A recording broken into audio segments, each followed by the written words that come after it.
The second largest volcanic eruption in recorded human history occurred in the late 17th century BCE next to the Minoan island of Thera, which is now the Greek island of Santorini. On that island was a village called Akrotiri that was completely buried by volcanic ash. And the devastation to that part of the world was so enormous that it is thought that this eruption, and possibly a second one, contributed to the eventual downfall of the entire Minoan civilization and their conquest by the Mycenaean Greeks. None of this has anything to do with Santorini, a game designed by Gordon Hamilton and published by Roxley Games.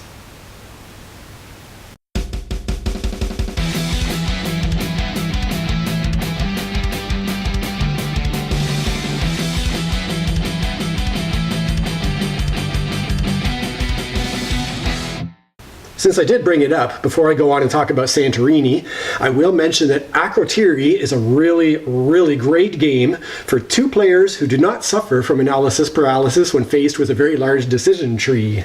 It is a really well-designed, super fun game. But back to Santorini.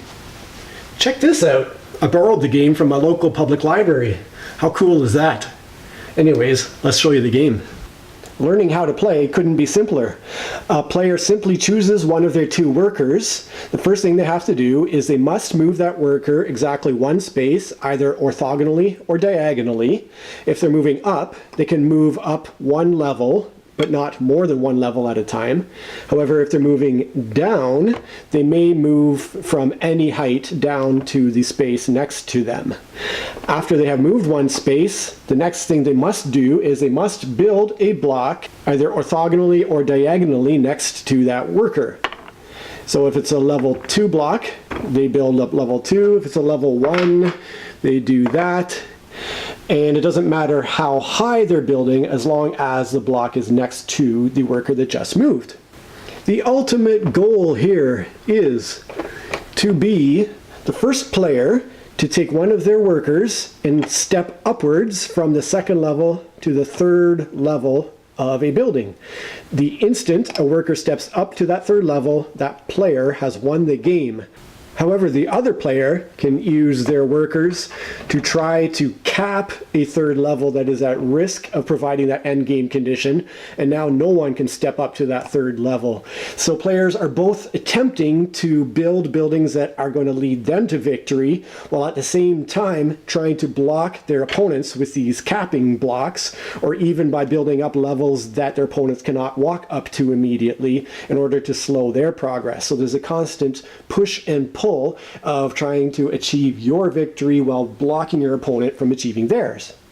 So that's all nice and straightforward and provides an interesting challenge in the manner of the abstract strategy games of yore. But we all know that if you want to heat up a conflict, you got to bring religion into it. So now we have 30 gods at our beck and call, where each player can choose one god at the start of the game to give their workers a specific power throughout the game. You think it's easy to block me? Well, I'm going to pick Demeter and have the ability to build twice in my turn. Yeah, well, that's great, because I'm going to choose Cronus, who now gives me an additional victory condition that says if there are 5 complete towers on the board, I immediately win. But each player can only have one god to help them for the game. So now you have a practically limitless amount of replayability as you pit one god against the other and see how you do. So that's all great, but let's talk about something here.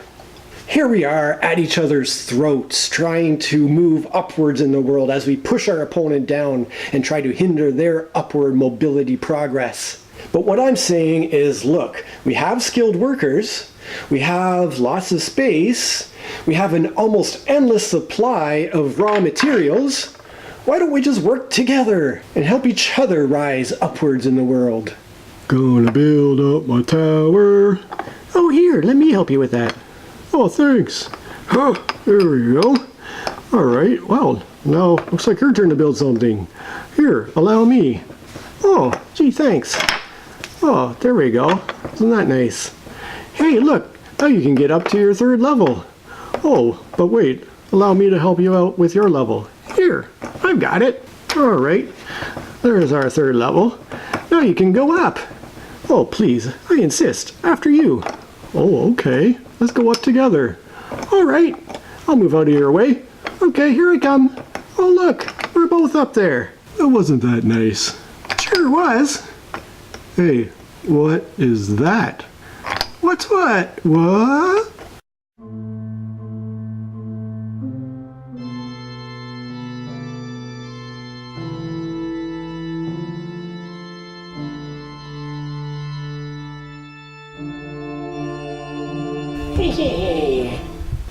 What? What's going on up there? Yoink! Hey, what? Where'd our building go? Hey, pipe down, you commie bastards! You two bothering that nice man. He literally took off with our... Put your hands behind your back. But we were just standing there and stop resisting! Stop resisting! Stop resisting! Doody-doody-doo. So yeah, Santorini is a great little game. The theme, of course, doesn't really exist other than in the lavish overproduction of the physical components of the game and, of course, in the god cars themselves. You certainly don't have any volcanoes to worry about here. Santorini is an absolutely gorgeous island today, and you can see in its beautiful buildings the inspiration for the components of this game. I'll post a link for somebody else's travel video of Santorini so you can take a closer look at what it looks like today if you'd like. But if you do enjoy highly tactical, zero-luck games that push your brain a little bit even with minimal rule sets, this might be one for you to check out. Hey, it's Josh. Thank you so much for watching. If you could just take a second to click on my yak hole, that would be great. Please, just touch my yak hole. Somebody touch my yak hole. Well, that got weird.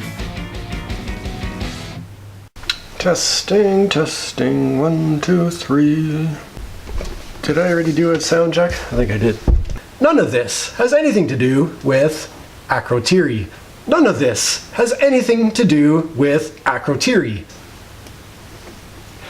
None of this has anything to do with Santorini, a game designed by Gordon Hamilton.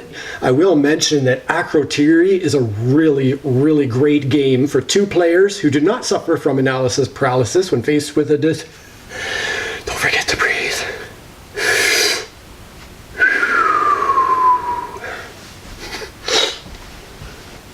Is going to be doing their best to use their workers to build a... Oops.